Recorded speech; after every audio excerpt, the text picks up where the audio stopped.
88th anniversary ng Armed Forces of the Philippines at iba pang update.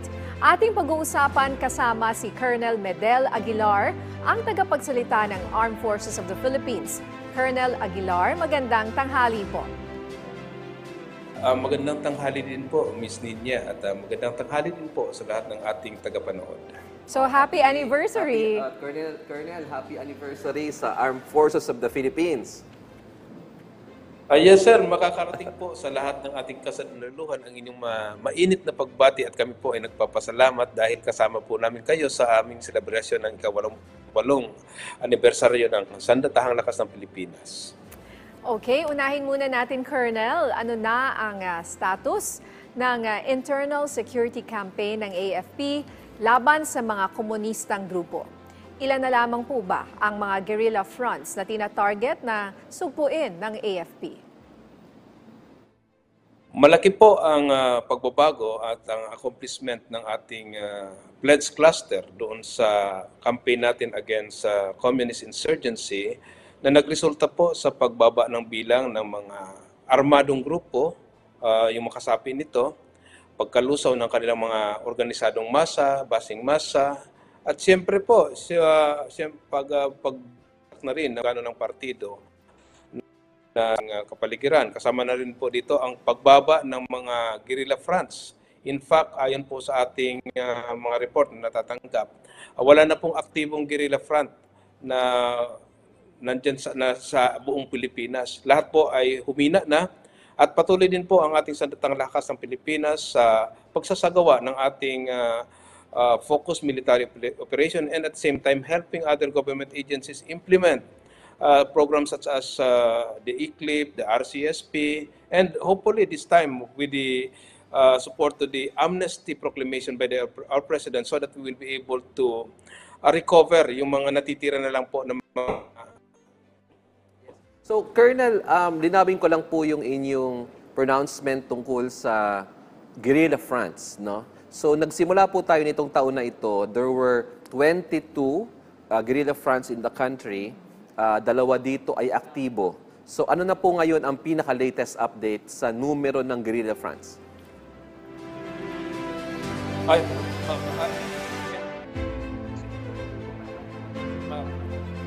Naputol po si Colonel Aguilar. Babalikan natin siya when we already have him back on our show.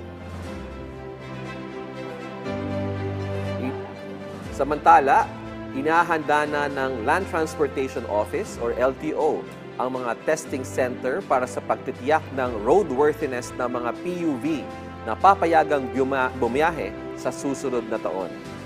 Ayon kay LTO Chief Vigor Mendoza, the second, hihigpitan ang pag-check ng mga pampublikong transportasyon na dapat ay nasusunod sa Philippine National Standard kung saan dapat ay Euro 4 na ang makina. Bukod rin sa visual na inspection, ay hihikayatin na ng LTO na gumamit ng makinarya ang mga Motor Vehicle Inspection Center sa pag-check sa mga makina ng mga public utility vehicles.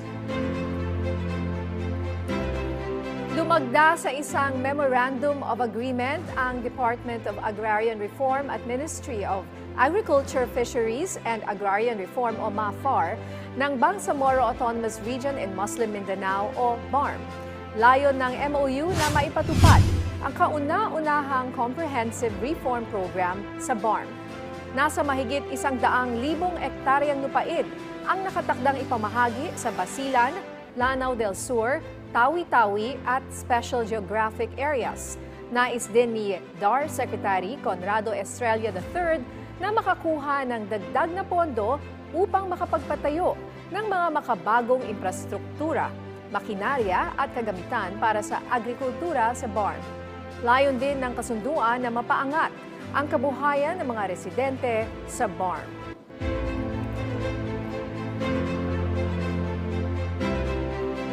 Ayan. So, babalikan na po natin si Colonel Aguilar. Sir, are you back on the line? Yes, sir. I'm back. Okay. So, naputol po tayo doon sa pinag-uusapan nating guerrilla fronts kasi napakaraming mga kababayan natin ang gustong malaman kung ano na yung naging status ng ating comprehensive activities on the NPA guerrilla fronts in the country. Gaya po ng sinabi ko kanina, nagsimula po tayo ngayong taon ng 22 guerrilla fronts, and of these 22, dalawa ang aktibo na nasa Northern Samar and the rest yung 20 ay weekend na. Meron na po ba tayong latest development kung ano na nangyari dito sa 22 guerrilla fronts na ito as of today? Actually, excited din po ako na magbigay sana ng balita kasi ito po ay ikatutuwa ng ating mga kababayan, lalo na po ang kung pinag-uusapan ay yung guerrilla front dahil sa dami po ng ating accomplishments sa Armed Forces of the Philippines sa larangan ng pagpapasuko doon sa mga rebelding grupo at saka sa paghabol po sa kanila na minsan din nagre-resulta sa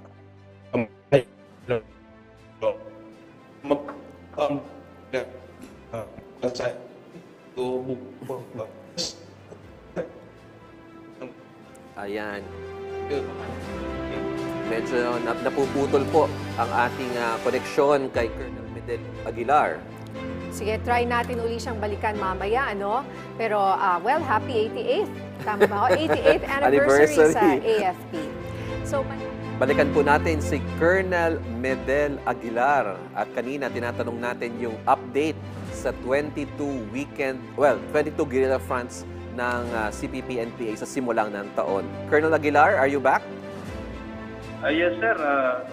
Ako po ay excited din sana na magbigay ng bagong numero dahil sigurado po ako na mababa na po ito. In fact, ayon po sa binabalidate namin na figure, it may be less than 15 weekend guerrilla fronts. Wow. At kasama na rin po dito yung pagbaba ng bilang ng mga armado na cause of threat naman sa ating mga kababayan at doon po sa mga program na ini-implement ng gobyerno. So napakalaki po ng development, although we will come up with the exact figure once the validation is completed. Okay. So alam mo kasi Ninya, mahaba-haba din ang validation niyan. It cannot be just the armed forces na magsasabi. Kinukonsulta rin natin yung mga local government units and everyone before we declare a certain guerrilla front as wiped out already. So at least, Colonel, maliwanag na, no, na it will be 50 or less weekend guerrilla fronts and no more active guerrilla fronts as of this year. At tama po kayo dahil wala na pong active guerrilla front, wala na rin pong programa na naipapatupad ang mga guerrilla fronts natin. Nahihirapan na silang mag-recruit because they are on the run. And they are also having hard time para makapag-generate po ng resources para magamit nila laban sa ating pamahalaan at sa ating mga pamayanan. Okay. Colonel, dumako naman po tayo sa mga teroristang Abu Sayyaf at mga violent extremists gaya ng BIFF at iba pang mga local terrorists sa Mindanao. Kamusta naman po ang kampanya na isinasagawa ng ating kasundaluhan?